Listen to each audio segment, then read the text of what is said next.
Example இப்ப நான் உங்களுக்கு ஒரு ஹரிசாண்டல் போட்டு இப்போ நடந்த ஒரு சினாரியோ நம்ம பார்ப்போம்.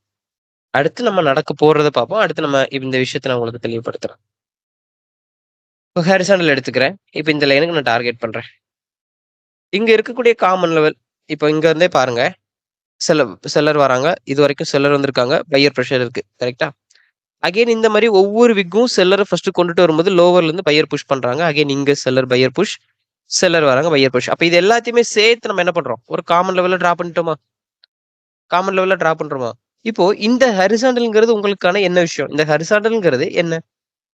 இந்த ஹரிசாண்டல் டிரா பண்ணியிருக்கோம். இந்த லெவல்ஸ் எல்லாம் செல்லர் வரும்போதெல்லாம் பையருக்கான பிரஷர் காமனா இந்த லெவல்ல இருந்திருக்குன்னு சொல்லிட்டு நம்ம என்ன பண்ணியிருக்கோம்? டிரா பண்ணியிருக்கோம். இந்த டைம் லைன்னால நமக்கு என்ன யூஸ்? இந்த டைம் லைன் மூலமா நம்ம என்ன தெரிஞ்சுக்கலாம்?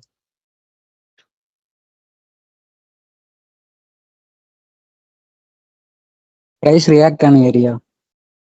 புரியல. ப்ரெஷரை தெரிஞ்சுக்கலாம் ப்ரோ. இங்க செல்லர் வரும்போது பையருக்கான பிரஷர் இருக்கு. லோவர்ல இருந்து பையர் புஷ் பண்றாங்க. இந்த லெவல்ல செல்லரால பிரேக் அவுட் எடுக்க முடியலன்னு இவ்வளவு ஏரியாக்குள்ளேயும் தெரிஞ்சுக்கலாம். அடுத்து என்ன நடக்குது? செல்லர் எக்ஸிட் ஆகிறோம்.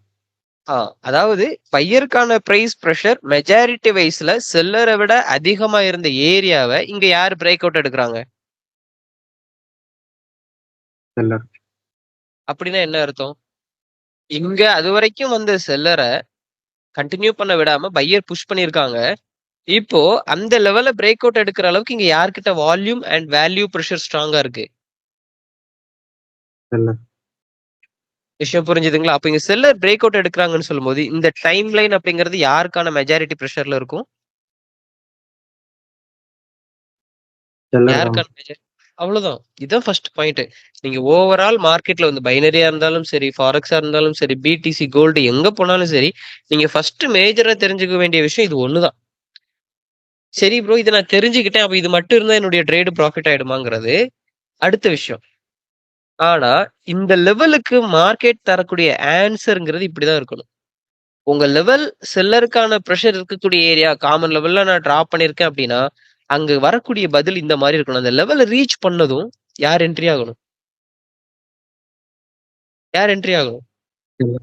செல்லர். செல்லருக்கான ப்ரெஷர் என்ட்ரி ஆகணும். ப்ரோ எனக்கு ஒரு வேளை இங்க இருந்து பையர் போயிடுச்சு ப்ரோ, என்ன பண்றது? அந்த பையர் இந்த லெவலுக்கு ஃபைட் பண்ணணும். என்ன ஆகும்? பையர் போவான், ரிஜெக்ட் ஆகி செல்லருக்கு வரும். அடுத்து மறுபடியும் பையர் போய் பிரேக் அவுட் எடுத்து மேல போகும். அடுத்து மறுபடியும் மேல போகும். இப்படி போனாதான் அது பிரேக் அவுட். ப்ரோ அது வந்துச்சு ப்ரோ, நான் ஹரிசாண்டல் எதுக்கு போட்டிருக்கேன்னே தெரியல, சும்மா அது பாட்டுக்கு மேல போயிடுச்சுன்னா அங்க எந்த விதமான எனர்ஜி ப்ரெஷரும் இல்ல. அங்க மெஜாரிட்டி ஆக்டிவா இருக்காது, ப்ரெஷர் ஆக்டிவா இருக்காது, மர்பூஸ் மாதிரி போய் முடியும். இல்லைன்னா நார்மலாவே ஒரு கைண்டில் ஃபைட்டில் மாதிரி இப்படி போய் முடியுதுன்னா அதனால எந்த பிரயோஜனமும் நமக்கு இல்லை. ஸோ ஒரு ஹரிசாண்டல் லைன் போட்டீங்கன்னா அந்த ஹரிசாண்டலுக்கான பதில் வேணும். எக்ஸாம்பிள் இப்போ நான் இருக்கக்கூடிய லெவல்ல டிரா பண்றேன். இப்போ நம்ம ஆல்ரெடி டிரா பண்ண ஹரிசாண்டல் மாதிரியே தான் இதுவும். தெளிவாக கவனிங்க. செல்லர் வந்திருக்காங்களா? லோவர்ல இருந்து பையர் புஷ் பண்ணியிருக்காங்களா? செல்லர் வந்திருக்காங்க. Buyer pressure. அகைன் ஒவ்வொரு கேண்டலோட விக்கையும் பாருங்க. இந்த அளவுக்கு செல்லர் கீழே வந்திருக்கு. ஆனா பையர் புஷ் பண்ணிருக்கு. இப்போ நான் இதை காமன் லெவல்ல டிரா பண்ணணும். எப்படி டிரா பண்ணுவேன்? இங்க ஒரு விக் இருக்கு. இந்த விக்குக்கு டிரா பண்ணா பாடி லெவல் டச் ஆகும். ஸோ அதை நான் எடுக்கக்கூடாது. பொதுவா டிரா பண்ணணும். இந்த மாதிரி டிரா பண்ணிக்கலாமா? இந்த மாதிரி டிரா பண்ணிக்கலாமா? இந்த விக் வச்சு போட்டா பாடி டச் ஆயிடும். ஸோ ஓவரால் பாடி டச் ஆகாம ஓவரால் எல்லா விக்குமே கணக்குல வர மாதிரி டிரா பண்ணணும். ஓகேவா? காமன் லெவல் கரெக்டா போட்டிருக்கேன்னா மாத்தணுமா சொல்லுங்க?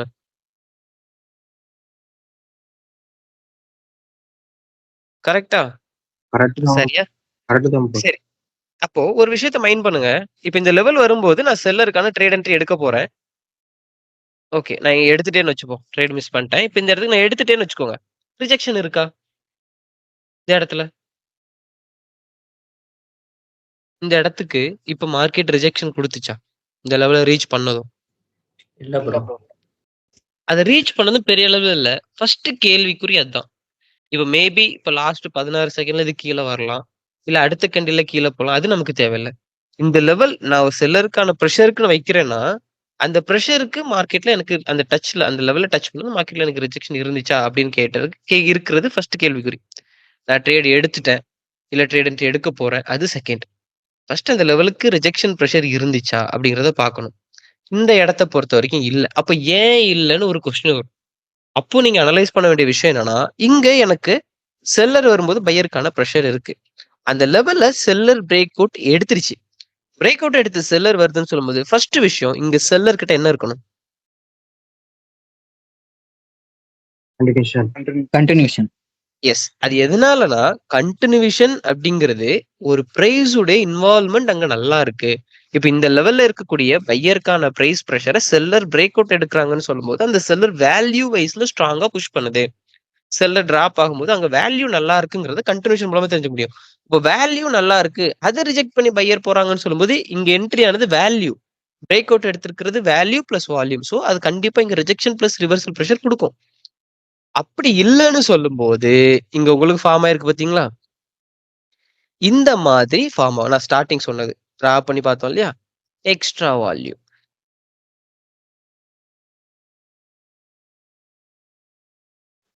ப்ரோ அப்போ கண்டினியூஷன் கொடுத்திருந்தா அப்போ அது ரிஜெக்ஷன் கரெக்டா இருக்குமா ப்ரோ? எஸ். கன்டினியூஷன் கொடுத்துருக்குன்னா ரிஜெக்ஷன் நல்லா இருக்குமா ப்ரோங்கிறத நம்ம தெரிஞ்சுக்கிறத விட கன்டினியூஷன் கொடுக்குதுன்னு சொல்லும்போது ஒரு பிரைஸ் உடைய இம்ப்ரூவ்மெண்ட் நல்லா இருக்குன்னு அர்த்தம். எக்ஸாம்பிள் ஒரு விஷயம் சொல்றேன். இப்போ இன்னைக்கு உங்க கையில ஒரு 1000 ரூபாய் காசு வருது. நாளைக்கு நீங்க அதை செலவு பண்றீங்க ஆர் சேவ் பண்றீங்க வாட் எவர் இட் இஸ் அது நமக்கு தேவையில்ல.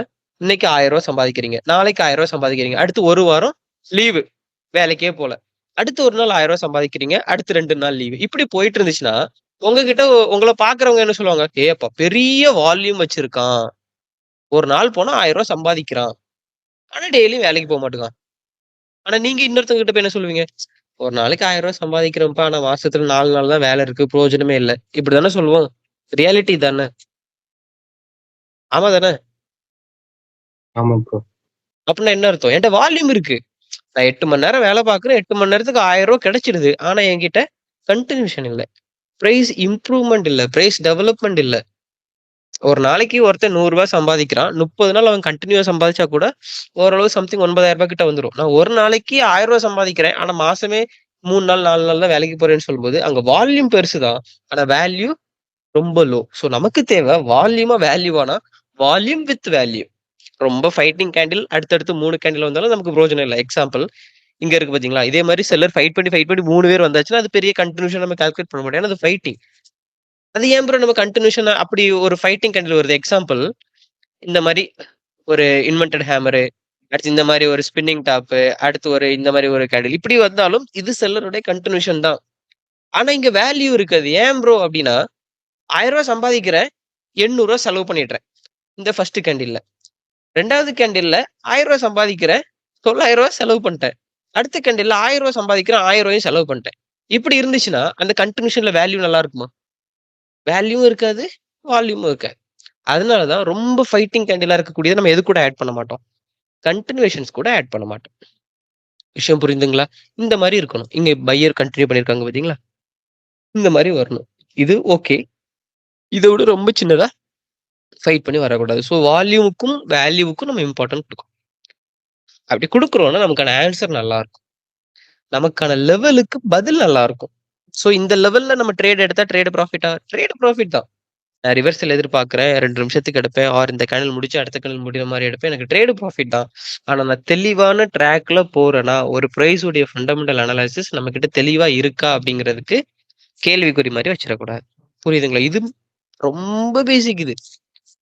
இதுக்கு நான் என்ன கேண்டில பார்க்கணும்? இன்வென்டட் ஹேமரை பார்க்கணுமா, இல்ல டோஜி ஸ்ட்ரக்சரை பார்க்கணுமா, இல்ல இதுக்கு ஏதாவது பேட்டர்ன் இருக்கா அப்படின்னா எதுவுமே இல்லை. பேசிக்கா ஒரு மார்க்கெட்டுடைய மூவிங் இப்படிதான். அந்த மூவிங் மூலமா ஃபார்ம் ஆகுறது தான் என்னது? Candle stick. புரியுதுங்களா? இப்போ ஒரு நாளைக்கு நீங்க 1000 ரூபாய் சம்பாதிக்கிறீங்க, 5000 ரூபாய் சம்பாதிக்கிறீங்க, எதுனாலும் சரி. ஒரு செலவு வருதுங்கிறது எதிர்பார்க்கக்கூடிய விஷயம் இல்லை. 1000 ரூபாய் இன்னைக்கு நீங்க சம்பாதிக்கிறீங்க, அன்னைக்கு பார்த்து வண்டியில பெட்ரோல் இடிக்கும், சரி 200 ரூபாய் பெட்ரோல் போடுவீங்க, டக்குன்னு போற வழியில வண்டி பஞ்சர் ஆகும். இது எதுவுமே எதிர்பார்க்கிற விஷயம் இல்ல. புரியுதுங்களா? அப்ப அந்த 1000 ரூபாய் சம்பாதிச்சுட்டு வீட்டுக்கு போகும்போது சம்திங் வீட்டுக்கு தேவையான ஃபுட், மளிகை சாமான் எல்லாமே வாங்கிட்டு கடைசியா நீங்க வீட்டுக்கு போகும்போது உங்க கையில 200 ரூபாய் இருக்கும். என்னடா 1000 ரூபாய் சம்பாதிச்சு 200 ரூபாய் தான் இருக்கு. அப்போ 800 ரூபாய் செலவழிஞ்சிருக்குங்கிறது நீங்க எதிர்பார்த்த விஷயம் கிடையாது. எப்பவும் 100 ரூபாய் பெட்ரோல் போடுவீங்க, சம்திங் ஒரு 200 ரூபாய் ஏதோ ஒரு செலவு பண்ணுவீங்க. இது மட்டும் உங்களுடைய நார்மல். அதை தாண்டி நீங்க செலவு பண்றது நீங்க எதிர்பார்க்கிற விஷயம் இல்ல. So end of the time நீங்க ஒரு நாளைக்கு 800 ரூபாய் செலவு பண்ணீங்கன்னா உங்களுடைய கேண்டில்ஸ்டிக் பாக்குறதுக்கு எப்படி இருக்கும்? இந்த மாதிரி இருக்கும். கரெக்ட் தானே? 0ல ஆரம்பிப்பீங்க, 1000 ரூபாய்ல ஒரு நாளைக்கான ஒர்க்கை முடிப்பீங்க. கரெக்டா? அதுல எவ்வளவு செலவழிக்கிறீங்க? ரூ. 800 கிட்ட செலவு பண்ணிட்டீங்க. பேலன்ஸ் எவ்வளவு இருக்கு? ரூ. 200 இருக்கு. அப்போ உங்களுடைய கேண்டில் ஸ்டிக்க நான் டிரா பண்ணோம்னா, இப்படி தானே டிரா பண்ணுவேன். ஒரு மார்க்கெட் உங்களுடைய கேண்டில் இன்னைக்கான செலவு, வரவு எல்லாத்தையும் சேர்த்து ஒரு வால்யூமா டிரா பண்ணதுன்னா இப்படி தானே டிரா பண்ணி முடிக்கும். கரெக்ட் தானே? இப்படி தானே இருக்கும். எஸ் ஆர் நோங்க? ஆமா ப்ரோ. சோ, ஒரு பிரைஸ் உடைய விஷயம் நடந்து முடிஞ்சதுக்கு அப்புறம் தான் அந்த கேண்டில் ஸ்டிக்கோட உருவம் இப்படி இருக்குன்னு நமக்கு தெரியுமே தவிர, ஆரம்பத்திலேயே போயிட்டு இங்க இந்த இன்வெர்டட் கேமரா அப்படிலாம் நீங்க தயவு செஞ்சு எதுவுமே பார்க்க வேண்டாம். இந்த ரிஜெக்ஷன் எங்க இருந்து எனக்கு வரும்? இந்த செலவு எங்க இருந்து வருங்கிறது மார்க்கெட்ல நமக்கு ஓவரால் தெரியும். இப்ப நமக்கே தெரியும். எக்ஸாம்பிள் சொல்றேன். ஒரு வண்டி தான் ஓட்டுறோம். இன்ஜின் ஆயில் போடவே இல்ல. நமக்கே தெரியும் என்னைக்காவது ஒரு நாள் சீஸ் ஆகும். அதே மாரி தான் இங்கேயும் அந்த என்னைக்காவது ஒரு நாள் எங்க இருக்கு? எனக்கு செலவு வைக்க போறது, இல்ல எனக்கு வரவு வைக்க போறது எங்க இருக்குங்கிறத நீங்க ஃபைண்ட் அவுட் பண்ணணும். அவ்வளவுதான் விஷயம். என்னைக்கு வேணாலும் நடக்கலாம். இப்போ எக்ஸாம்பிள் சொல்றேன். இந்த இடத்துக்கு நம்ம ஹரிசாண்டல் போட்டோம்ல. இதுவரைக்கும் செல்லர் வந்துச்சுல்ல. உடனே இங்க பையர் போயிட்டு செல்லர் வருவான்னு நமக்கு தெரியுமா?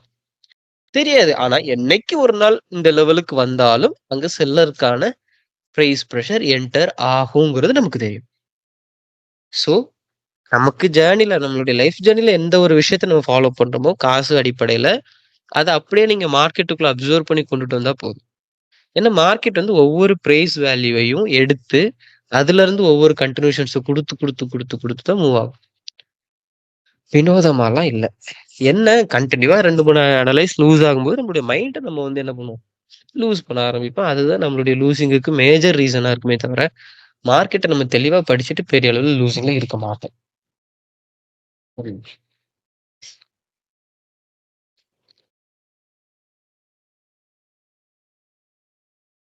புரிஞ்சுதுங்களா? ஸோ இதுக்கு நடுவுல தான் concepts, trade entry, balance, recovery எல்லாமே. சரி, அப்போ இப்ப நம்ம ரீசென்ட்டா பார்த்த ஒரு ஸ்ட்ரக்சருக்கு வருவோம். சப்போர்ட் அண்ட் ரெசிஸ்டன்ஸ மார்க்கெட்டில் ஃபைண்ட் அவுட் பண்ணி, ஓவரால் மார்க்கெட்டுடைய மெஜாரிட்டிய ஃபைண்ட் அவுட் பண்ணி ட்ரேட் பண்ணிக்க முடியும் அப்படின்னு சொல்லிட்டு நம்ம ஒரு விஷயத்த பார்த்தோம் போன வீக்ல. ஸோ தெளிவா ஒரு விஷயம். இப்ப நான் சொன்ன விஷயத்த மறந்துடக்கூடாது. இது நீங்க நார்மலா மார்க்கெட்ல வந்ததும் ஒரு அனலைஸ் எடுத்து என்ட்ரி எடுக்கிறதுக்கான விஷயம். சரிங்களா? இப்ப நம்ம அடுத்து போறது ஒரு நார்மலான ஒரு பேசிக் ஸ்ட்ரக்சர் அனலைஸ். இது கான்செப்ட் வைஸ் நம்ம பார்க்க வேண்டாம். பட் உங்களுக்கு என்ட்ரி கிடைக்கும். எப்படின்னா, ஃபர்ஸ்ட் மார்க்கெட்ல வந்ததும் பக்கத்துல இப்ப இந்த கேண்டில் ரன் ஆயிட்டு இருக்கு. இதுக்கு பக்கத்துல இருக்கக்கூடியதுல ரெசி ரெசிஸ்டன்ஸ் அண்ட் சப்போர்ட். 2 விஷயத்த ஃபர்ஸ்ட் நீங்க ஃபைண்ட் அவுட் பண்ணணுங்க. சிம்பிள் தான். அப்ப இந்த ஹரிசாண்டல் எடுத்து ஃபர்ஸ்ட் நான் இங்க போட்டுக்கிறேன். லோவர்ல நல்ல ஒரு சப்போர்ட் லெவல் இருக்கு. இத சப்போர்ட் லெவலா எடுத்துக்கலாமா? நல்ல ஒரு சப்போர்ட் லெவல். சரி, ஓகே. ரெசிஸ்டன்ஸ் அதே மாரி ஏதாச்சும் இருக்கா? இத எடுத்துக்கலாமா? இத எடுத்துக்கலாம். இத எடுத்துக்க வேணாம். அது ரெசிஸ்டன்ஸ் இல்ல. இத எடுத்துக்கலாம். இது கூட நல்ல ஒரு ரெசிஸ்டன்ஸ் தான். என்னங்க? ப்ரோ அந்த ஹரிசாண்டல் போட்டிருக்கீங்களா ப்ரோ? 2வதா? ஆமா. அது இன்டு போட்டதுக்கு அடுத்தாப்புல. அந்த இதுல இதுவா? கண்டினியூ ஆ. அதை எடுத்துக்கலாம்னு எப்படி ப்ரோ சொல்றீங்க? ஓகே. இப்போ நீங்க இப்ப நம்ம பொதுவா என்ன எதிர்பார்ப்போம்னா, செல்லருடைய கன்டினியூவேஷன் வரணும் அப்படின்னு எதிர்பார்ப்போம். இதுவும் கன்டினியூவேஷன் தான். பட் பிரைஸ் வேல்யூ இங்க ஸ்ட்ராங்கா இல்ல. எக்ஸாம்பிள் இங்க பையர் ஃபைட்டிங் அணில் குடுத்திருக்கு. அடுத்து செல்லர், அடுத்து பையர், அடுத்து செல்லர். இந்த ஸ்ட்ரக்சர் நம்ம என்னன்னு சொல்லுவோம்? Price action. செல்லருடைய பிரைஸ் வேல்யூல நடுவுல இங்க யார் வராங்க? பையர்ஸ். பிரைஸ் பையரால கன்டின்யூ பண்ண முடியுதா? முடியல. சோ இது வந்து நமக்கு பிரைஸ் ஆக்ஷன்ஸ்.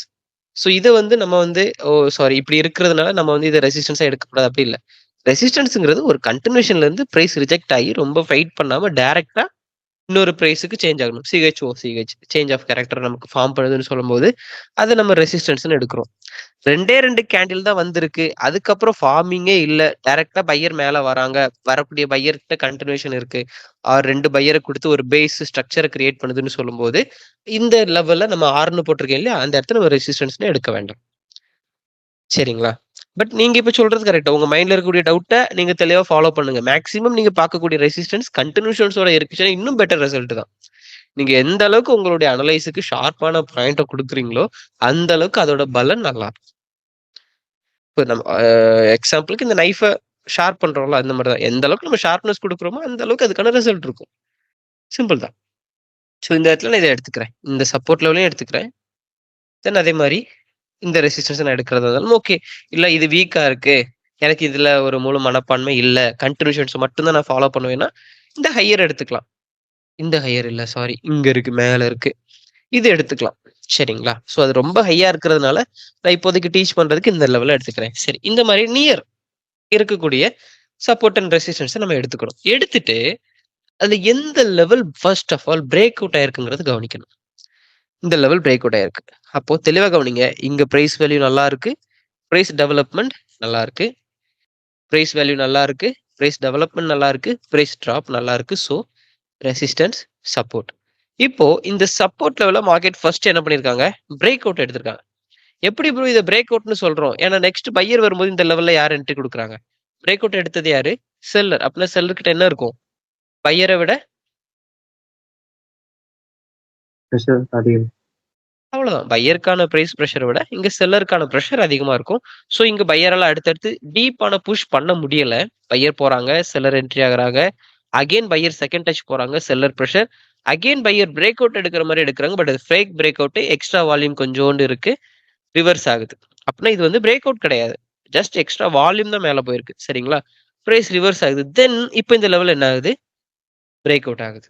தெளிவா இருங்க. இப்போ உங்களுக்கான சப்போர்ட் அண்ட் ரெசிஸ்டன்ஸ்ல எந்த லெவல் பிரேக் அவுட் எடுத்து போயிட்டு இருக்கு இப்போ மார்க்கெட்? Support level.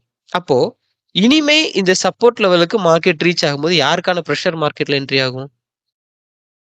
பையர். அப்படின்னா சப்போர்ட் பிகம்ஸ் ரெசிஸ்டன்ஸ். புரியுதுங்களா? சப்போர்ட் உங்களுக்கு ரெசிஸ்டன்ஸ், அதாவது பையருக்கான பிரைஸ் பிரஷரை இன்வால்வ் பண்ற மாதிரி ரியாக்ட் ஆகும். இல்ல இது புரியல அப்படின்னா இப்படி வச்சுக்கோங்க.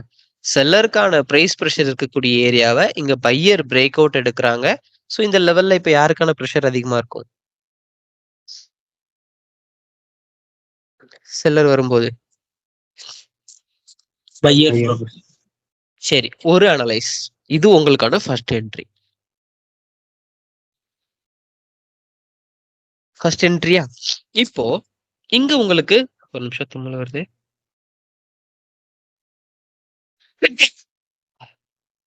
சரி, ஓகே. காலையில இருந்து எனக்கு வரிசையா தும்மல் தான். ஒரு தும்மல் போட்டோம்னா வரிசையா 4 தும்மல் வந்துருது. என் மூக்கு சுத்து போச்சு. சரி, ஓகே. கவனிப்போம். அப்படின்னா இப்போ இங்க செல்லர் வந்து வருது வருது வருது ஒரு நிமிஷம்.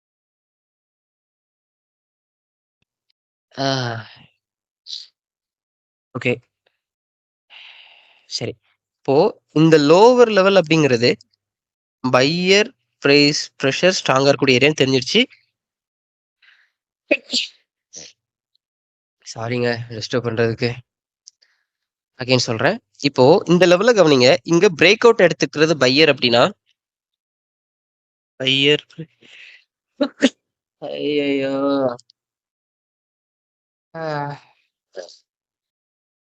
ஒரே ஒரு நிமிஷம் சரியா கொஞ்சம்.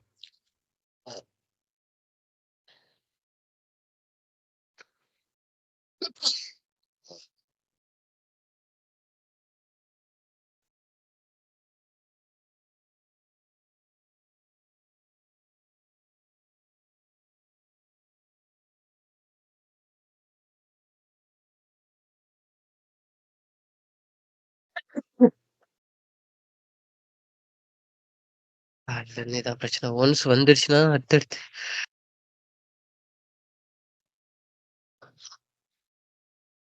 ஓகே வரக்கூடாது. சரி, இப்போ பாயிண்ட்டுக்கு வருவோம். இந்த லெவல்ல பையர் பிரேக் அவுட் எடுத்திருக்காங்க. பையருக்கான பிரைஸ் பிரஷர்ல சாரி செல்லருக்கான பிரைஸ் பிரஷரை விட பையருக்கான மெஜாரிட்டி கத்தி இம்ப்ரூவ் ஆகுது. அப்ப தெளிவா ஒரு விஷயத்த கவனிங்க. இங்க பையருக்கான பிரைஸ் வேல்யூ இம்ப்ரூவ் ஆகுது. எதுக்காக? ரெசிஸ்டன்ஸை பிரேக் அவுட் எடுக்கிறதுக்காக. கரெக்டா? நான் சொல்றது உங்களுக்கு தெளிவா புரியுதா? இப்போ இங்க இருந்து பையருடைய பிரைஸ் வேல்யூ இம்ப்ரூவ் ஆகுதுன்னா எதை பிரேக் அவுட் எடுக்கணும்? எதை பிரேக் அவுட் எடுக்கணும்?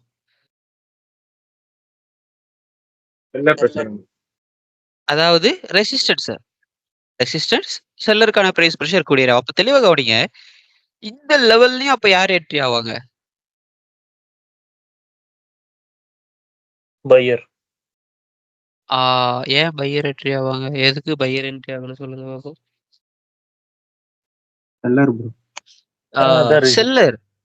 இந்த லெவல்ல பையர் என்ட்ரி ஆக மாட்டாங்க. இந்த லெவல்ல என்ட்ரி ஆகும்போது செல்லர் என்ட்ரி ஆவாங்க. அப்போ தெளிவா ஒரு விஷயத்த கவனிங்க. இங்க செல்லர் என்ட்ரி ஆகி பிரைஸ் ரிஜெக்ட் ஆகுதுன்னா, செல்லருக்கு ரிவர்ஸ் ஆகும். அப்ப செல்லருடைய பிரைஸ் இந்த லெவல பிரேக் அவுட் பண்ற அளவுக்கு மெஜாரிட்டி வைஸா ஸ்ட்ராங்கா இல்லனா, நெக்ஸ்ட் இந்த செல்லர் எங்க இருந்து பிரைஸ் பிரஷர் எடுக்க ஆரம்பிக்கும் பையருக்கான பிரஷர? லோவர்ல இருந்து எடுப்பாங்க. இதுதான் உங்களுக்கான லிக்விடிட்டி ஏரியா. புரியுதுங்களா? அதாவது ஒரு பிரைஸ் வேல்யூ என்கிட்ட இருக்கு. பட் பிரேக் அவுட் எடுக்கிற அளவுக்கு என்கிட்ட மெஜாரிட்டி பிரஷர் இல்ல அப்படின்னா, நான் ரிவர்ஸ் ஆவேன். கரெக்ட்டா? அப்படி நான் ரிவர்ஸ் ஆகுறேன்னு சொல்லும்போது, எனக்கு ஒரு வேல்யூ மறுபடியும் கிடைச்சா மட்டும் தான், அகைன் அந்த லெவல்ல என்னால என்ன பண்ண முடியும்? பிரேக் அவுட் எடுக்க முடியும். ஸோ, இப்போ ஒரு வேல்யூல இருந்து நான் ரிஜெக்ட் ஆகி, ஒரு வேல்யூவ எடுத்து மறுபடியும் அந்த லெவல தாண்டி போவேன்னு சொல்லிட்டு ஒரு விஷயம் வருது பார்த்தீங்களா? அதுதான் உங்களுக்கான ஃபியூவல் லெவல். உங்களுக்கான லிக்விடிட்டி ஏரியா. புரிஞ்சுதுங்களா? யாருக்காச்சும் டவுட் இருக்குன்னா கேளுங்க இந்த இடம் வரைக்கும்.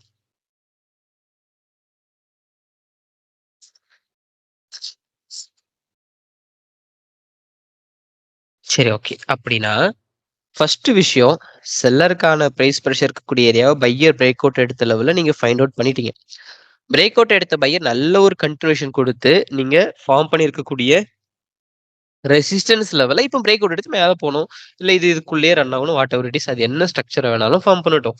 ஆனா இங்க இருக்கக்கூடிய செல்லருக்கான பிரைஸ் பிரஷரை விட இங்க பையர் ஸ்ட்ராங்கா இருந்துச்சுன்னா மார்க்கெட் என்ன பண்ணிடும்? பையருக்கு புஷ் பண்ணி இந்த லெவல்ல பிரேக் அவுட் எடுத்துரும். அப்போ இந்த லெவல்ல நம்ம என்ன பண்ணுவோம்? செல்லருக்கான ஒரு என்ட்ரியே எடுப்பீங்க. ட்ரேட் என்ட்ரி எடுப்பீங்க. இப்படி செல்லருக்கான என்ட்ரி எடுத்து பையர் இந்த லெவல ரீச் பண்ணி செல்லருக்கு பிரைஸ் ரிவர்ஸ் ஆகுதுன்னா என்ன அர்த்தம்? பையருக்கான பிரஷரை விட இங்க யாருக்கான பிரஷர் அதிகமா இருக்குன்னு அர்த்தம்? வேல்யூ. ஆ இப்படி செல்லருக்கு அதிகமா இருக்கு. பிரைஸ் ரிவர்ஸ் ஆகுதுன்னா வரக்கூடிய செல்லருக்கு அகைன் பையருக்கான பிரைஸ் வேல்யூ இங்க இருந்து பிரைஸ் வேல்யூ போயிருக்கு இல்லையா? இந்த பிரைஸ் வேல்யூ யார் கொடுப்பாங்க? யார் கொடுப்பாங்க? இந்த லோவர் லெவல்ல இருந்து பையருக்கான பிரைஸ் பிரஷர் என்ட்ரி ஆகும். ஸோ உங்களுக்கான லெவல் ரீச் ஆகுது. ஆன்சரை பார்ப்போம். பாசிட்டிவ் ஆர் நெகட்டிவ்ங்கிறது அடுத்தபடி. அதுக்கு முன்னாடி இந்த லெவலுக்கு உங்களுக்கு கிடைக்கக்கூடிய ரிஜெக்ஷன். இந்த லெவல்ல உங்களுக்கு செல்லருக்கான பிரஷர் என்ட்ரி ஆகுறது தெரியுதா? செல்லருக்கான பிரஷர் என்ட்ரி ஆகுதா? Yes or no? ஆகுது bro. ஆமா. இது இது ஃபர்ஸ்ட் உங்களுக்கு கிடைக்கணும். அப்படின்னா நீங்க எதிர்பார்த்த செல்லருக்கான பிரைஸ் பிரஷர் மார்க்கெட்ல என்ட்ரி ஆகுதுன்னு அர்த்தம். ப்ரோ எனக்கு ட்ரேடு ப்ராஃபிட் ஆகணும் ப்ரோ அப்படின்னா இங்க என்ட்ரி ஆகக்கூடிய வேல்யூ ஸ்ட்ராங்கா இருந்துச்சுன்னா மார்க்கெட் பிரைஸ் என்ன பண்ணும்? ரிவர்ஸ் பண்ணும். இல்லன்னா பிரேக் அவுட் எடுக்கும். ரெண்டுல எல்லாமே நமக்கு லாபம் தான். ஒண்ணு லாஸ குடுத்து நமக்கு ப்ராஃபிட் தரும். இல்ல அப்படின்னா டைரக்ட்டா இங்க ப்ராஃபிட் ஆகும். அவ்வளவுதான் விஷயம். இப்போ இங்க ஃபைட் பண்ணுது செல்லருக்கான பிரஷர் இருந்துச்சுங்கிறது நமக்கு தெளிவாவே தெரியுது. அப்படி இருந்து மார்க்கெட் இப்ப இத பிரேக் அவுட் எடுத்து மேல போயிடுச்சுன்னா, இந்த லெவல்ல யாருக்கான பிரஷர் அதிகமா இருக்கும்? பையர். அப்படின்னா நெக்ஸ்ட் பையர். செல்லர் வரும்போது நீங்க இங்க பை ட்ரேட் என்ட்ரி பண்ணிட்டு போயிட்டே இருக்கலாம். சிம்பிளா வேலை முடிஞ்சிரும். அட் தி சேம் இப்ப இங்க பிரைஸ் வந்து எனக்கு ரிவர்ஸ் ஆகுது ப்ரோ. செல்லருக்கு பிரைஸ் வந்து எனக்கு மார்க்கெட்ல ரிவர்சல் ஸ்ட்ரக்சர ஃபார்ம் பண்ணுதுன்னு சொல்லும்போது சிம்பிள் அனலைஸ். இந்த லெவல்ல பையர விட செல்லருக்கான பிரைஸ் பிரஷர் ரெசிஸ்டன்ஸ் லெவலுக்கு எப்படி இருக்கு?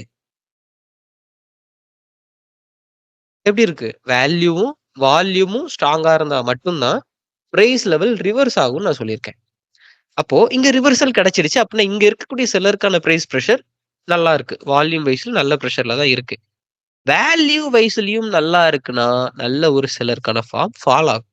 அப்படி ஃபால் ஆகுதுன்னு சொல்லும்போது, செல்லர அகைன் புஷ் பண்ணி இந்த லெவல பிரேக் அவுட் எடுக்க வைக்கிறதுக்கு லோவர் லெவலுக்கு மார்க்கெட்ட கொண்டுட்டு வருவாங்க. அதாவது இங்க இருக்கக்கூடிய பையருக்கான பிரைஸ் பிரஷர் மார்க்கெட்ல என்ட்ரி ஆகக்கூடிய ஏரியாக்கு லோவர் லெவல் வரைக்கும் மார்க்கெட் வரும்.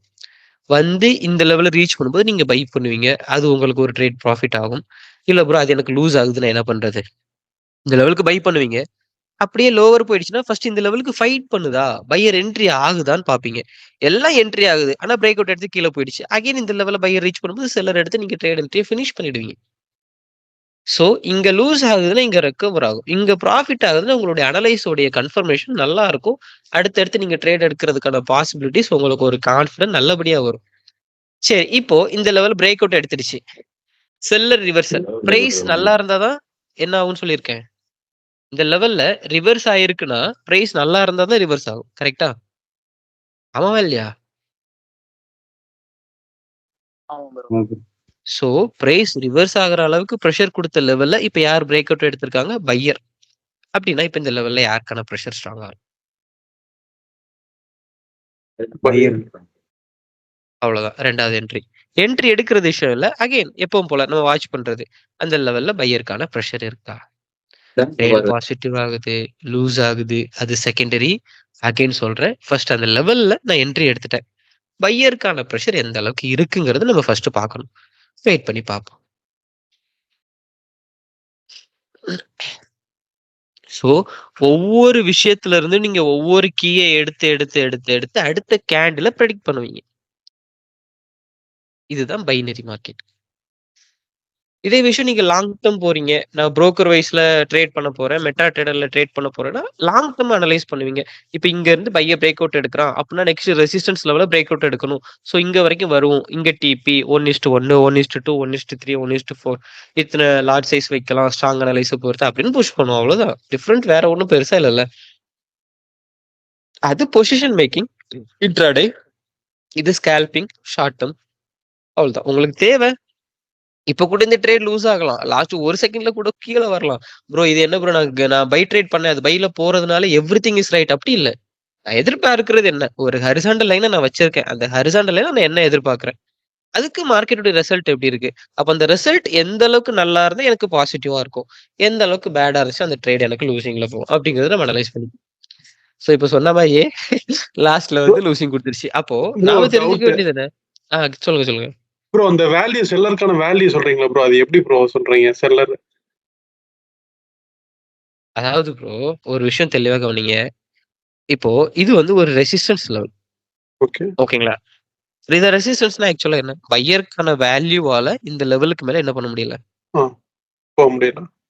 போக முடியலன்னா என்ன அர்த்தம்? பையருடைய வேல்யூவை விட யாருக்கான வேல்யூ அதிகமா இருக்கு? செல்லரோட இருக்கு. செல்லர். அப்படின்னா அதே லெவல் அகைன் வரும்போது நமக்கு செல்லருக்கான பிரஷர் மார்க்கெட்ல என்ட்ரி ஆகும்னு தெரியும். ஃபர்ஸ்ட் ரிஜெக்ஷன் கிடைக்கும். இப்ப இது வரைக்கும் பையர் போயிருக்கான். அதுக்கப்புறம் செல்லர் வரான். அப்படின்னா என்ன அர்த்தம்? பையரை விட செல்லருக்கான பிரஷர் இங்க அதிகமா இருக்குன்னு அர்த்தம். கரெக்டா? ஓகே. சோ அந்த செல்லருக்கான பிரஷர் இங்க நமக்கு மார்க்கெட்ல என்ட்ரி ஆகுங்கிறது நமக்கு தெரியும். சோ நம்ம வந்து என்ன பண்ணுவோம்? ஒரு செல்லருக்கான என்ட்ரி எடுப்போம். இல்ல இப்ப என்ட்ரியை விட்டுருங்க. இந்த லெவல்ல செல்லருக்கான பிரஷர் வருங்கிறது நமக்கு தெரியும். அப்போ அந்த பிரஷர் ரிஜெக்ஷன் கொடுக்கலாம். ஆனா பிரைஸ் இங்க இருக்கக்கூடிய அந்த செல்லருக்கான பிரைஸ் வேல்யூ வைஸ்ல ஸ்ட்ராங்கா இருந்ததுனால இங்க ரிவர்ஸ் ஆச்சு. அதே வேல்யூ இங்க ஸ்ட்ராங்கா இருந்தாதான் கேண்டல்ஸ்டிக் என்ன ஆகும்? ரிவர்ஸ் ஆகும். சிம்பிள். ஒரு கேரக்டர்ல இருந்து இன்னொரு கேரக்டருக்கு மார்க்கெட் சேஞ்ச் ஆகுதுன்னா வேல்யூ பிளஸ் மெஜாரிட்டி அங்க இருந்தா மட்டும்தான் கேண்டல்ஸ்டிக் ரிவர்ஸ் ஆகும். இல்லைன்னா ரிவர்ஸ் ஆகாது. விஷயம் புரியுதா? புரியுது. எஸ். இப்போ அகைன் இங்க நம்ம இப்போ வரலாம். இந்த லெவல்ல இப்போ ஒரு ஃபைட்டிங் ஸ்ட்ரக்சரை மார்க்கெட் கிரியேட் பண்றாங்க. இந்த லெவல் அப்படிங்கிறது இந்த லெவல்ல நமக்கு யார் என்ட்ரி ஆகணும்னு பார்த்தோம்? என்ன என்ட்ரி எடுத்தோம்? செல்லரோட Buyer buyer entry. Buy entry எடுத்தோம். ஆக்சுவலா அது ப்ராஃபிட்டா இருக்க வேண்டியது. சரி ஓகே. லாஸ்ட்ல நமக்கு அது லூசிங்ல போகுது. அதாவது 1 நிமிஷம் 1.5 நிமிஷத்துக்கிட்ட என்ட்ரி எடுத்திருக்கேன். சோ எனக்கு அது end of the time trade lose ஆயிடுச்சு. ஆனா இது பிரேக் அவுட். ஏன்னா ஃபைட் பண்ணுது. ஆனா சின்ன வால்யூம் தான். ஆனா அடுத்த கேண்டில்ல கூட பாருங்களேன். இந்த லெவல் வரைக்கும் பையர் போயிட்டு இந்த லெவல்ல இருக்கக்கூடிய செல்லருக்கான பிரஷர் மார்க்கெட்ல ஸ்ட்ராங்காவே வராங்க. அகைன் அதே லெவலுக்கு பையர் போறாங்க. செல்லருக்கான பிரஷர். சோ மார்க்கெட் இந்த ஏரியால ஒரு ஃபைட்டிங்க கிரியேட் பண்ணுது. சோ நம்மளுடைய அனலைஸ் வைஸ்ல நம்ம கரெக்ட்டா போயிட்டு இருக்கோமான்னு கேட்டா எஸ். மார்க்கெட்டுடைய பாயிண்ட் ஆஃப் நமக்கு கரெக்ட்டான ஆன்சர் குடுத்துட்டு இருக்கான்னு கேட்டா எஸ். டைம் ஃப்ரேமை தெளிவா பிடிக்கணும். ஃபர்ஸ்ட் ஒரு விஷயம். ரிஜெக்ஷன் டைம் ஃப்ரேம் அப்படிங்கிறது 1 மினிட்டுக்கு அதிகமா இருக்கக்கூடாது. ஒரு கேண்டில் ரிஜெக்ட் ஆகி நான் ட்ரேட் பண்ண போறேன். ஒரு ரிஜெக்ஷன்ல இருந்து மார்க்கெட் ரிவர்ஸ் ஆகுறதுக்குள்ள நான் என்னுடைய என்ட்ரியை ஃபினிஷ் பண்ணணும்னா 1 மினிட் 30 செகண்ட் இந்த மாதிரியான டைம் ஃப்ரேமுக்கு நீங்க போலாம். இல்ல ப்ரோ நான் வந்து ஒரு கேண்டில் முடிஞ்சு அது அடுத்த கேண்டிலுக்கு ரிவர்ஸ் ஆகி முடிச்சு அப்படி நான் ட்ரேட் பண்ண போறேன். ஒரு கேண்டிலுடைய ஃபுல் வால்யூம் முடிச்சு ட்ரேட் பண்ண போறேன் அப்படின்னா 2 மினிட்டுக்கு நீங்க போலாம். இந்த மாதிரியான ட்ரேடுக்கு உங்களுக்கு ஆன்சர் நல்லா இருக்கும். இப்ப இந்த இடத்தையே பாருங்க. பையர் வந்தாங்க. ஃபைட் பண்ணி செல்லரை கொண்டு வந்தாங்க. அப்ப இந்த லெவல்ல செல்லருக்கான பிரஷர் அதிகம். அடுத்து பையரால இந்த லெவல்ல தாண்ட முடிஞ்சுதா? சோ உங்களுடைய ஹரிசாண்டல் லைன் எந்த அளவுக்கு அக்யூரேட்டா இருக்குங்கிறத உங்களால புரிஞ்சுக்க முடியுதா? இந்த லெவலுக்கு நான் இப்ப அகைன் செல் ட்ரேட் பண்ணேன். செல்லருக்கான ரிஜெக்ஷன் நல்லா இருந்துச்சுன்னா ட்ரேட் நல்லபடியா முடியும். ஆனா இந்த லெவலுக்கு அடுத்தடுத்து நம்ம ட்ரேட் பண்ணணும்னு அவசியம் இல்ல. ஏன்னா ஆல்ரெடி பையர் போய் செல்லர் ப்ரெஷர் எடுத்துட்டாங்க. அகைன் பையர் போறாங்க, செல்லருக்கான ப்ரெஷர். அகைன் பையர் போறாங்க, செல்லருக்கான ப்ரெஷர். மறுபடியும் அந்த செல்லருக்கான ப்ரெஷர் இந்த லெவலுக்கு கிடைச்சதுன்னா உங்களுக்கு இந்த ட்ரேட் ப்ராஃபிட் ஆகும். இல்ல ப்ரோ ப்ராஃபிட் ஆகல ப்ரோ, இவன் பையரை கொண்டு மேல போயிட்டான் அப்படின்னா என்ன அர்த்தம்? செல்லருக்கான ப்ரெஷர் இருக்கக்கூடிய ஏரியால அடுத்து யார் ஸ்ட்ராங் ஆகுறாங்க? மேல Buyer. போயிடுச்சுன்னா என்ன அர்த்தம்? பையர். அப்ப Buyer. அகைன் செல்லர் வரும்போது நீங்க ட்ரேட் பண்ணலாம். ப்ரோ இந்த சார்ட் நல்லபடியா ரன் ஆகுது ப்ரோ. ரீசன் என்ன? ஃபர்ஸ்ட் கவனிங்க. கேப் அப் அண்ட் கேப் நீங்க இருக்கான்னு கேட்டா எஸ் இருக்கு. ஆனா கண்டினியூ ஆகல. ஒண்ணு. வால்யூம் மார்க்கெட்ல ஓவரால் நல்லா இருக்கு. ப்ரோ இங்க இந்த அளவுக்கு ஃபைட் பண்ணிருக்கே ப்ரோ. ஏன் ஃபைட் பண்ணிருக்குன்னு இப்ப சார்ட்ல இருக்கக்கூடிய உங்களுக்கும் எனக்கும் தெரியும். ஏன்னா இந்த லெவல் எல்லாமே ரிஜெக்ஷன் லெவல்ஸ். செல்லருக்கான பிரைஸ் ப்ரெஷர் என்ட்ரி ஆகக்கூடிய ஏரியா. ஸோ மார்க்கெட் ஃபைட் பண்ணி அடுத்தடுத்து ஸ்ட்ரக்சரை மூவ் பண்ணும். கரெக்ட்டுங்களா? இப்ப நம்மளுடைய அனலைஸ் ஆல்ரெடி நம்ம பார்த்தது. அது லோவருக்கு வரத்தான் செய்யும். லோவருக்கு வந்து இங்க இருக்கக்கூடிய பிரைஸை எடுத்துட்டு பிரேக் அவுட் எடுக்கும் கண்டிப்பா. ஆனா அதுக்கு நடுவுல மார்க்கெட்டுடைய ஸ்ட்ரக்சர் வைஸ் எப்படி இருக்கும்? நம்ம நினைக்கிற மாதிரி ஒரேடியா கீழ வந்து ஒரேடியா மேல போகாது. நடுவுல ஒரு buyer pressure, again seller, buyer seller, buyer seller இப்படியே தான் சார்ட் ரன் ஆகும். ஸோ ஃபர்ஸ்ட் விஷயம் உங்களுடைய ஹரிசாண்டல்ங்கிறது ஒரு டைம் லைன். அதுல நீங்க நம்பிக்கையா இருக்கணும். இந்த ஹரிசாண்டலுக்கெல்லாம் ஆன்சர் கொடுக்குமா? இல்ல நம்ம ஹரிசாண்டல் தப்பா போட்டிருக்கோமா? அப்படியெல்லாம் இல்ல. ஒரு அனலைஸை எடுத்து ஒரு ஹரிசாண்டல் லைனை போட்டுட்டீங்களா அவ்வளவுதான். மாறு பேச்சே கிடையாது. அதை ட்ரஸ்ட் பண்ணணும் ஃபர்ஸ்ட். தென் அந்த லெவல்ல இருந்து மார்க்கெட் எப்படி மூவ் ஆகுது, அந்த லெவலுக்கு ரிஜெக்ஷன் ரிவர்சல் ப்ரெஷர் எப்படி இருக்கு, ரிஜெக்ஷன் ப்ரெஷர் ரிவர்சல் ப்ரெஷர் இல்லைன்னா அதுல நம்ம என்ன பண்ணணும்? மர்பூஸை கொடுத்து மூவ் பண்றானா இல்ல கேப் அப்பை கொடுத்து மூவ் பண்றானா, என்னத்தை தான் அங்க கொடுக்குறான்னு சொல்லிட்டு ஃபர்ஸ்ட் நம்ம தெரிஞ்சுக்கணும். சரி இங்கெல்லாம் பாருங்களேன். இது வரைக்கும் பையர் வால்யூமை கொண்டு கொடுத்துட்டு நெக்ஸ்ட் கடல் கேப் டவுன்ல வருது உங்களுடைய ஹரிசாண்டல் லைனுக்கு கீழே. அப்படின்னா அங்க செல்லருக்கான ப்ரெஷர் இருக்கக்கூடிய ஏரியா. சரிப்பா இன்னொரு கொஸ்டின் பண்றேன். இந்த லெவலுக்கு இப்ப நம்ம செல் ட்ரேட் பண்ணணுமா? இல்ல ப்ரோ. ஏன்னா மல்டிபிள் ஆஃப் டைம் மார்க்கெட் அந்த லெவல்ல இருந்து செல்லரை எடுத்துட்டாங்க. பையர் போக போக பிரைஸை ரிஜெக்ட் பண்ணி செல்லருக்கான பிரைஸ் ப்ரெஷர் டிராப் ஆகிக்கிட்டே தான் இருக்கு. ஆனாலும் செல்லரால கண்டினியூ பண்ண முடியல. ஸோ அகைன் பையர் வராங்கன்னா இங்க இருக்கக்கூடிய செல்லருக்கான ப்ரெஷரை விட பையருக்கான வால்யூம் இன்க்ரீஸ் ஆகும். அப்ப நான் பை பண்ணணுமா? அது நம்ம ட்ரேடே கிடையாது. நம்ம அங்க பை பண்ணணுங்கிற அவசியமே இல்லை. ஆனா இந்த லெவல் பிரேக் அவுட் ஆகிடுச்சுன்னு சொல்லும் போது பையருக்கான ப்ரெஷர் அதிகமா இருக்கும். ஸோ நெக்ஸ்ட் செல்லர் வரும்போது இங்க நீங்க ட்ரேட் என்ட்ரி எடுத்துக்கலாம். Buy trade entry. ஸோ ஒரு வேல்யூ எங்க இருந்து ஸ்டார்ட் ஆகுது, எங்க இருந்து பிரேக் அவுட் ஆகுதுங்கிற விஷயத்தை பொறுத்து நம்ம ட்ரேட் பண்ணிக்க முடியும். இப்போ ப்ரோ இது இந்த அளவுக்கு ஸ்ட்ராங்கா மேல போயிடுச்சு ப்ரோ, அடுத்து நான் பையர் போலாமா? நோ. அது எதுவுமே நம்ம உங்களுக்கு அது உங்களுக்கு நீடே இல்ல. பை ட்ரேட் என்ட்ரி எடுத்தா பாசிட்டிவ் ஆகலாம். அது நமக்கான தேவை இல்லை. இந்த லெவல்ல பிரேக் அவுட் எடுத்திருக்கு, செல்லர் வரும்போது பை பண்ணிப்பேன். சரி ஓகே. அதே மாதிரி இந்த ஒரு ஹைய பிரேக் அவுட் எடுத்திருக்கு, செல்லர் வரும்போது பை பண்ணிப்பேன். இந்த மாதிரி நம்ம புஷ் பண்றோம்னா அது லூஸ் ஆச்சுன்னா எதனாலன்னு சொல்லிட்டு நம்மளால தெரிஞ்சுக்க முடியும். இதுக்கு ஹரிசாண்டல் போடும்போது இப்படிதான் போடணும். ஏன்னா இங்கதான் வால்யூம் முடிஞ்சிருக்கு. பட் வால்யூம் எக்ஸ்ட்ரா ப்ரெஷர்ல இந்த மாதிரி மேல போய் முடிஞ்சிருக்கு. சரிங்களா? ஸோ இந்த லெவலுக்கு நான் டிரா பண்ணிக்கிறேன். அப்படின்னா என்ன அர்த்தம்? இங்க செல்லருக்கான ப்ரெஷர் இருக்கு. பையர் போறான், பிரேக் அவுட் எடுக்கிறான். பையருக்கான பிரைஸ் ப்ரெஷர் இந்த லெவல்ல இன்க்ரீஸ் ஆகுது. ஸோ நெக்ஸ்ட் செல்லர் வரும்போது இங்க இருந்து நான் பை பண்ணிப்பேன். ஸோ இப்படிதான் ட்ரேடை புஷ் பண்ணணும். ஒரு ரெசிஸ்டன்ஸையும் சப்போர்ட்டையும் ஃபாலோ பண்ணி ஒரு பிரைஸ் உடைய இம்ப்ரூவ்மெண்ட் எங்க இருக்குன்னு தெரிஞ்சுட்டு நீங்க அடுத்தடுத்து இப்படித்தான் ஃபாலோ பண்ணணும். பண்ணி ஆகணும், வேற வழி இல்லை.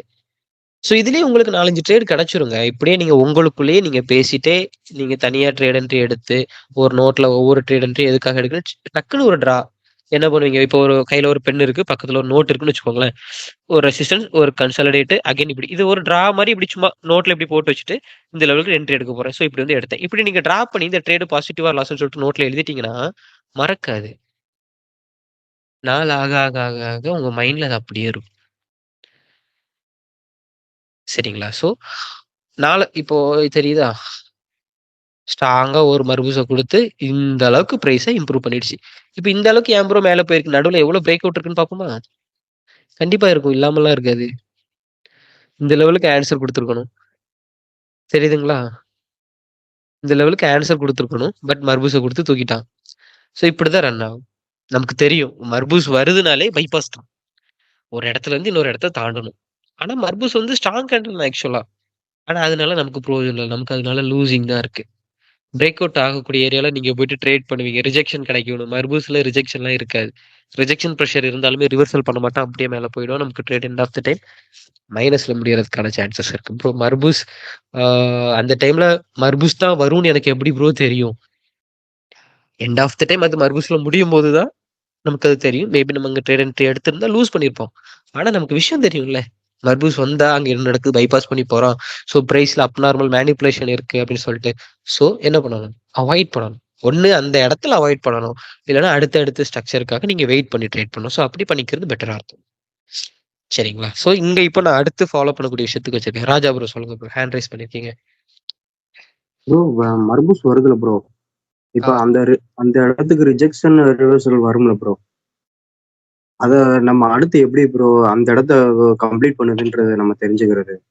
எடுத்துக்க வேணாம். பட் நான் எப்படி ஃபாலோ பண்ணணும் தெரியுமா? எக்ஸாம்பிள் இந்த மாதிரி வச்சுக்கிறேன். இப்போ இது வந்து கவனிங்க, செல்லர் வந்திருக்கு, பையர் பிரஷர் ஏரியா, இவ்வளவு எக்ஸ்ட்ரா வால்யூம், அகைன் செல்லர் வந்திருக்கு, buyer pressure, seller break out எடுத்திருக்கு. அப்ப இந்த லெவல் வரும்போது மார்க்கெட்ல யார் என்ட்ரி ஆயிருக்கணும்? செல்லர் சோ இந்த அளவுக்கு வந்திருக்கிறது மார்க்கெட்ல என்ன? Extra volume. இதை அப்படியே நான் விட்டுருவேன். விட்டுட்டு நெக்ஸ்ட் பையர் இந்த லெவலுக்கு போகும்போது இங்க இருந்து என்ன பண்ணணும்? செல் ட்ரேட் பண்ணணும். கண்டிப்பா இப்படி நீங்க நான் ஆல்ரெடி கிளாஸ்ல சொல்லியிருப்பேன் இந்த ஒரு விஷயத்த சொல்லியிருப்பேன். இருக்கு ப்ரோ. இங்க கிளாஸ்ல இருக்கும்போது எல்லாமே கரெக்டா வருது ப்ரோ. அங்க போனோன்னு சொதப்பிடுது ப்ரோ. அதுதான் நான் என்ன சொல்றேன்னா, சார்ட்ட பிடிங்கன்னு சொல்றேன். நம்ம என்ன பண்ணுவோம் தெரியுமா? ஃபர்ஸ்ட் விஷயம், இப்ப இது 88% இருக்கு. எத்தனை பேர் நீங்க உங்களுடைய பர்சனல் ட்ரேட் பண்ணும்போது இந்த 88% சார்ட்டை சூஸ் பண்ணி ட்ரேட் பண்ணுவீங்க? ஹேண்ட் ரைஸ் பண்ணுங்க பார்ப்போம். வாய்ப்பே இல்ல. நானே சூஸ் பண்ண மாட்டேன். கரெக்ட்டா? சார்ட் நல்லா ஓடுது, நல்லா இல்லங்கிறது 2வது. ஃபர்ஸ்ட் நீங்க எத பார்ப்பீங்க? பெர்சன்டேஜ் தானங்க பார்ப்போம். சோ, அவன் 90 ஒரு நல்ல ஒரு மேனிபுலேஷன் இருக்கக்கூடிய சார்ட், நல்ல ஒரு பிரைஸ் வாலடைல் இருக்கக்கூடிய சார்ட் 92% குடுத்தாச்சுன்னா, அதத்தானே சூஸ் பண்ணி அதாவது நீங்க சூஸ் பண்ணல. அத அக்செப்ட் பண்ணிக்கிறீங்க. உங்களுடைய மைண்ட நீங்க என்ன பண்றீங்கன்னா, இத தான் நான் சூஸ் பண்ணியிருக்கேன்னு சொல்லிட்டு நீங்க ஏமாத்திக்கிறீங்க. அத நீங்க சூஸ் பண்ணல. அதோட மேனிபுலேஷன் நீங்க அக்செப்ட் பண்ணிக்கிறீங்க. எதுக்காக? 92%, 95% ரிட்டர்ன்ஸ் நல்லா இருக்கும்னு சொல்லிட்டு. ஆனா இங்க இருக்கக்கூடிய ரிஜெக்ஷன் பிரஷரையும், ரிவர்சல் பிரஷரையும் நம்ம பார்க்க மாட்டோம். Including me. சரிங்களா? அதனால தான் ஃபர்ஸ்ட் ஒரு சார்ட்ட சூஸ் பண்ணிட்டு பேக் டெஸ்ட் எடுங்க. இப்போ இந்த லெவலுக்கு நம்ம ட்ரேட் பண்ணுவோங்கிறது ஆரம்பத்திலேயே நம்ம பிடிச்சு வச்சது. ஆரம்பத்திலேயே இந்த லெவல் வந்தா நான் ட்ரேட் என்ட்ரி எடுப்பேன்னு சொல்லிட்டு நமக்கு தெரியும். மார்க்கெட் வருமா வராதாங்கிறது 2வது. ஆனா வந்தா என்ட்ரி எடுப்பேங்கிறது தெரியும். என்ட்ரி எடுத்தா இங்க ஒரு ஆன்சர் கிடைக்குது பாத்தீங்களா? இந்த ஆன்சர் வேணும். பாசிட்டிவ் அண்ட் நெகட்டிவ்ங்கிறது 2வது. நான் அகைன் சொல்றேன். எல்லார்கிட்டயும் சொல்றேன். லாஸும், ப்ராஃபிட்டுங்கிறது செகண்டரி. ஆனா அந்த லெவல் வரும்போது ஒரு ஆன்சர் நீங்க எதிர்பார்க்குறீங்கல்ல, உங்களுடைய டைம் லைன்ல நீங்க ஒரு ஆன்சர் எதிர்பார்க்குறீங்க. அந்த ஆன்சர் அங்க இருக்கான்னு பாருங்க. அத குடுத்துட்டு, ப்ரோ இதுவரைக்கும் பையர் போனான் ப்ரோ. அதுக்கப்புறம் செல்லர் வந்து எனக்கு ட்ரேட் லாஸ் ஆயிட்டு. அது பரவாயில்லன்னு நான் சொல்றேன். ஆனா பையருடைய பிரஷர் நீங்க எதிர்பார்த்த பிரஷரே அங்க வராம இந்த ட்ரேட் லூஸ் ஆகக்கூடாது. சரிங்களா? ஸோ அதனால ஃபர்ஸ்ட் ஒரு சார்ட் எடுங்கங்க. ஒரு 80%, 85 அந்த மாதிரி உள்ள சார்ட் எல்லாமே நல்ல சார்ட் தான். நம்ம சிலர்லாம் 90 இருக்கக்கூடிய சார்ட்டே சூஸ் பண்ண மாட்டோம். 95, 92 அப்படி இருக்கக்கூடிய சார்ட் மட்டும் தான் சூஸ் பண்ணுவோம். சார்ட் சூசிங் 2 அதுக்குன்னு 95 எல்லாமே மோசம்னு சொல்ல மாட்டேன். எந்த சார்ட் எடுத்தாலும் ஃபர்ஸ்ட் ஒரு 2 ஹாரிசான்டல் லைன் போட்டு இந்த லெவல் வந்து நான் ட்ரேட் பண்ண போறேன், எடுக்க போறேன்னு சொல்லிட்டு நீங்க ஃபிக்ஸடா இருப்பீங்க தெரியுமா? அந்த லெவல் வந்ததும் ஒரு ஆன்சர் அவன் குடுப்பான். அது எப்படி இருக்குன்னு பாருங்க. ஆன்சர் நல்லா இருந்துச்சுன்னா ஃபாலோ பண்ணுங்க. ஆன்சர் ரொம்ப இல்ல ப்ரோ, எக்ஸ்ட்ரா வால்யூம் இருக்கு, கேப் அப் ஃபார்ம் ஆகுது. அப்படி இருந்துச்சுன்னா அவாய்ட் பண்ணிக்கோங்க. சரிங்களா? சரி இப்போ இந்த லெவலுக்கு நான் என்ன பண்ணல? ட்ரேட் என்ட்ரி எடுக்கல. அது எதனால என்ன ரீசன்ங்கிறது இப்போ உங்களுக்கு தெரியும். போத்தல. கொஞ்சம் கூட மேல போய் முடி. ஓகே பரவால்ல. இது மாரி மறுபடியும் முடிப்பாங்கன்னு பார்த்தா எண்ட் ஆஃப் த டைம் இப்படி முடிக்குது. எதனாலனா, ரொம்ப பக்கத்துல இருக்கக்கூடிய லெவல்ஸ்க்கு ட்ரேட் பண்ணக்கூடாது. நான் எப்பவுமே சொல்றது தான். இப்ப இந்த ஒரு மர்பூஸ்ங்கிறது ஆல்ரெடி எனக்கு தெரியும். பைபாஸ். அகைன் செல்லர் வரும்போது இங்க இருந்து பையர் என்ட்ரி ஆவாங்க. வந்த செல்லர்ல 2 சைடுமே பிரஷர் இருக்கு. ஸோ இது நார்மல் கேண்டில்ஸ்டிக். ஸோ இங்க இருந்து நம்ம பையருக்கான பிரஷருக்கு ட்ரேட் பண்ணோம். அகைன் இந்த லெவல் வரும்போது கேப் அப் ஃபார்ம் ஆச்சு. அப்படி ஃபார்ம் ஆகும்போது நம்ம என்ன தெரிஞ்சுக்கணும்? அவ்வளோதான். ஒண்ணு பிரேக் அவுட் எடுப்பாங்க. இல்லன்னா ஒரு ஃபைட்டிங் ஸ்ட்ரக்சர் கிரியேட் பண்ணுவாங்க. ஆன்சர் வந்து ரிஸ்க்ல போயிடும். ப்ராஃபிட் ஆகலாம், ஆர் லூஸ் ஆகலாம். இந்த 2 தான் மார்க்கெட்ல இருக்கு. ஸோ கேப் அப் ஆகுதுன்னு சொல்லும்போது மேபி அங்க ஒரு எரர் ஃபார்ம் ஆகலாம். பைபாஸ் பண்ணலாம். மர்பூஸ் நான் இது எண்ட் ஆஃப் த டைம் பர்பூஸ்ல முடியுதான்னு பார்த்தேன். எத்தன பேர் கவனிச்சீங்க இந்த கேண்டலுடைய பிரஷர? வின்னுன்னு போச்சு. கவனிச்சீங்களா? கவனிச்சீங்களா இல்லையா? ஹலோ. ஆமா ப்ரோ. ஆமா ஆனா இந்த கேண்டில்ல இருந்த பிரஷர் அடுத்த கேண்டில்ல இருக்கா? இல்ல ஏன்? ப்ரோ. ஏன்? ஏன்? ஏன் இல்ல? தெளிவா புரிஞ்சுக்கோங்க. இத அன்னைக்கு ஒரு ப்ரோ வந்து எனக்கு கொஸ்டின் கேட்டிருந்தாரு. ப்ரோ ஒரு லெவல்ல பிரேக் அவுட் எடுத்து பையர் ஸ்ட்ராங்கா போறாங்கன்னா, அடுத்தடுத்து நம்ம பை ட்ரேட் பண்ணலாம்ல. வேண்டான்னு நான் சொன்னேன். அதுக்கான காரணம் இதுதான். ப்ரீவியஸ்ல எவ்வளவோ இருக்கும். இதுக்கு முன்னாடி இங்க செல்லர் வர்றதுக்கு எவ்வளவோ ரீசன்ஸ் இருக்கும். இப்ப இங்க ஹரிசாண்டல் பார்த்தா உங்களுக்கே தெரிஞ்சிடும். சரிதா? எதனால இந்த லெவல்ல செல்லர் என்ட்ரி ஆகுதுன்னு. ஸோ இந்த மாரி ரீசன்ஸ் ப்ரீவியஸ பொறுத்து தான் மார்க்கெட்டே ரன் ஆகும். அப்படி இருக்கும்போது ப்ரோ பையர் வந்து அப்படியே டாப் ஸ்பீட்ல போனான் ப்ரோ. ஸோ நான் நெக்ஸ்ட் கடையில பை போலாமா? நோ. அப்படிலாம் நீங்க யோசிக்கவே வேண்டாம். எங்க பிரைஸ் இருக்கு ஃபர்ஸ்ட் விஷயம். எங்க ரிஜெக்ட் ஆகிருக்கு ஆல்ரெடி. இனிமே நான் எங்க என்ட்ரி எடுக்க போறேன். அந்த லெவல்ல டிரா பண்ணிட்டு வெயிட் பண்ணுங்க. சரிங்களா? இப்போ இந்த லோவர் லெவல்ல நம்ம டிரா பண்ணோம். கொஞ்ச நேரம் வெயிட் பண்ணோம். இதே இது பெர்சனல் ட்ரேட் பண்ணும்போது நீங்க வெயிட் பண்ணுவீங்களான்னு கேட்டா, அடுத்தடுத்து என்ட்ரி எடுக்கணும்னு யோசிப்பீங்க. ஏன்னா நம்ம YouTubeல பார்க்கக்கூடிய வீடியோஸ் அப்படி. ஸோ ஒரு லெவல் வர்றது வரைக்கும் நீங்க வெயிட் பண்ணுங்க. தப்பில்ல. வரும். கண்டிப்பா அந்த லெவல் வரும். வரல ப்ரோனாலும் அடுத்த லெவல்ல நீங்க டார்கெட் பண்ணுங்க. சரிங்களா? ஸோ அடுத்தடுத்த கேண்டில்லேயே நம்ம வந்து பையரா, செல்லரான்னு பார்க்கணும். பார்க்கலாம் தான். இல்லன்னுலாம் சொல்ல மாட்டேன். ரிஸ்க் இருக்கு. அது நீங்க வந்து பிராக்டிஸ் பண்ணி டே பை டே நீங்க மார்க்கெட்ல இருந்து எக்ஸ்பீரியன்ஸ் ஆகும்போது, உங்களுடைய கேப்பிட்டல நீங்க குரோ பண்ணிட்டு அடுத்தடுத்து ட்ரேட் பண்ணும்போது, வரிசையா ட்ரேட் பண்ணலாம். ஒவ்வொரு நிமிஷத்துக்கும் என்ட்ரி எடுக்கலாம். சரிங்களா? அது வந்து நீங்க டே பை டே மார்க்கெட்ல உட்காரும்போது உங்களுடைய நாலேட்ஜ் இம்ப்ரூவ் ஆகுறத பொறுத்தது. கிளாஸ் டைம்ல பார்க்கறதுனாலயோ, YouTubeல பார்க்கறதுனாலயோ அது வளராது. சரிங்களா? ஸோ ஸ்டெடியா ஒரு விஷயத்துல ஃபாலோ பண்ணுங்க. குழப்பம் வருதுன்னா, அத கேட்டு தெரிஞ்சுக்கோங்க. இப்போ எனக்கு மேபி மெசேஜ் போட்டா நான் பார்த்தா ஆன்சர் குடுப்பேன். கொஞ்சம் வெளியில இருந்தா மட்டும் தெளிவா என்னால சொல்ல முடியாது. அதே மாரி இன்னொரு விஷயம் என்ன தெரியுமா? சிலர் வந்து ஸ்கிரீன்ஷாட் மட்டும் இவ்வளோ இடத்தையும் ஸ்கிரீன்ஷாட் எடுத்து அனுப்பிட்டு, ப்ரோ இந்த இடத்துல வந்து எனக்கு ஆன்சர் எடுத்தேன் ப்ரோ. என்னால அத பார்க்க முடியாது. ஏன்னா எனக்கு அது தெரியாது. ஓப்பனாவே சொல்றேன். ஏன்னா இவ்ளோ மொபைல்ல தெரியக்கூடிய இவ்ளோ ஸ்பேஸ வச்சு ஒரு அனலைஸ் எடுத்துட முடியாது. ஓகேங்களா? ஓரளவு இப்ப இந்த இடத்துக்கே நம்ம இவ்ளோ ப்ரீவியஸ் பார்த்து ஒவ்வொரு இடத்தையும் தெரிஞ்சுக்கிட்டு வரோம். நம்ம இந்த சப்போர்ட் லெவல்ல இருந்து மார்க்கெட் இத பிரேக் அவுட் எடுக்கிறதுக்கு இங்க ரன் ஆகுறதுல இருந்து நம்ம மார்க்கெட்டுக்குள்ள இருந்தோம். கரெக்ட்டா? சோ அதனால இப்ப இவ்வளத்துக்கு என்ன நடந்திருக்குன்னு நம்மளால தெரிஞ்சுக்க முடியும். டக்குன்னு இத அப்படியே ஒரு ஃபோட்டோ எடுத்து இன்னொரு பெர்சனுக்கு அனுப்பி இங்க என்ன நடந்திருக்குன்னு கேட்டா உங்களால சொல்ல முடியுமா? இப்போ இந்த லெவல்ல இருந்து நீங்க மார்க்கெட்ல இருக்கீங்க. சரிங்களா? இதுவரைக்கும் மார்க்கெட் இப்ப நடந்துட்டு இருக்கு. இப்ப இவ்ளோ தூரத்துல என்ன நடந்திருக்குன்னு கேட்டா உங்களால சொல்ல முடியுமா? 13 பேர் கிளாஸ்ல இருக்கீங்க. உங்களால சொல்ல முடியுமா? முடியாதா? ஆனா இத ஸ்கிரீன்ஷாட் எடுத்து இன்னொரு பெர்சனுக்கு அனுப்பி இங்க என்ன நடந்திருக்குன்னு கேட்டா அவங்களும் சொல்லுவாங்களா? சொல்லுவாங்க. ஆனா உங்க மைண்ட்ல இருக்கிறதுக்கு ஆப்போசிட்ல சொல்லுவாங்க. ஏன்னா நீங்க ரியாலிட்டில கூட சேர்ந்து டிராவல் பண்றீங்க. திடீர்னு ஒரு விஷயத்த பார்க்கறதுனால என்ன ஆகாது? தெளிவாகாது. ஸோ ஒரு ஸ்க்ரீன் வீடியோ மாதிரி எடுக்குறீங்க. 1 நிமிஷம், 2 நிமிஷத்துக்கு கொஞ்சம் அப்படி ஜூம் அவுட் பண்ணி, ப்ரோ இந்த மாரி ஏரியா அப்படின்னு சொல்லிட்டு ஒரு விஷயத்த எனக்கு எக்ஸ்பிளைன் பண்ணி எனக்கு அனுப்புறீங்கன்னா, ஓரளவு ஐடியா கிடைக்கும். கூட சேர்ந்து டிராவல் பண்றது வேற, பார்த்துட்டு பேசுறது வேற. அப்பியரன்ஸ மட்டுமே பார்ப்போம். எக்ஸாம்பிள் சொல்றேன். ஒரு ஆளு நிக்கிறாரு. ஆளுக்கு ட்ரெஸ் போட்டு எடுத்துட்டு நிக்கிறாரு. வெளியில இருந்து பார்க்குறேன்னா என்ன சொல்லுவேன்? ரொம்ப இதா இருக்கான், பட்டாட்டியா இருக்கான். ஆனா அவருக்கு ஃப்ரெண்டுன்னு ஒருத்தன் இருப்பான். அவன் வந்து என்ன சொல்லுவான்? தங்கமான பையன், தரமான பையன்.